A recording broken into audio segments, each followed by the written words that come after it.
Hey everyone, what's going on? Today I'm going to make a video just about my shop. Just kind of give a shop tour, show where I keep my tools, show my benches, show some of the stuff that helps me build what I build. Here we go. The shop itself is in a 12 by 12 building. It's one of those sheds you always see on the side of the road. This is my main work area. I have my large bench here. The way I built it was so that I could either stand up and work at it or sit down. So either way it works, it's comfortable.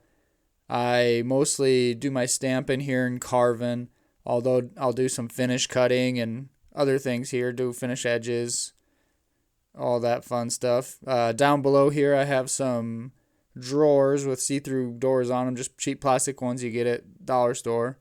I keep a few leather goods in there that I've finished up. Then in the top here I have some hardware. And in this other little one next here, that's where I keep all my patterns. I can just reach down and grab them. For lighting over my workbench, I purchased a 4-foot LED light from Harbor Freight. It works really well and I've been pleased with it. It lights the place up really good. Moving to the back of the shop, you can see my sewing machine. Next to it, I have a little bench set up. It's got a stamping rock for when my wife wants to come out and do some stamping. Then also, I got a little engraver set up next to that. We've got a few projects out that I'm working on. Underneath the bench, that's where I keep my scrap leather bin. I've got 2 more of those Harbor Freight lights set up in the back that help really light the place up.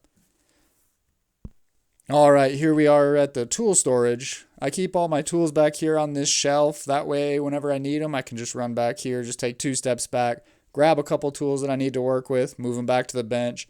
This helps me keep my bench clean, keep everything that I need within arm's reach still, but yet I have more room if I'm carving a belt or something. I can swing it all around and not knocking stuff down.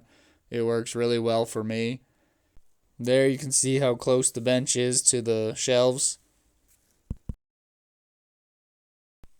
One of my favorite features of this shed is the loft storage. As you can see, I just have some leather rolled up, stick it up there. If you need it, pull it down, just keeps it out of the way. There's a few different things that I have. There's one more of those Harbor Freight lights. And then there's also storage in the front over the porch. I've got a few things stashed up there, but I sure do like that. Here's my layout table that I use. I have a rubber mat that I put down on top of it, and then I'll roll my leather out, and that's what I'll do my cutting on since I'm so limited on space in this little shed. Thank you everybody for watching. I hope you enjoyed the video. Please subscribe, hit the like button, and hopefully we'll see you soon down the road. Thank you.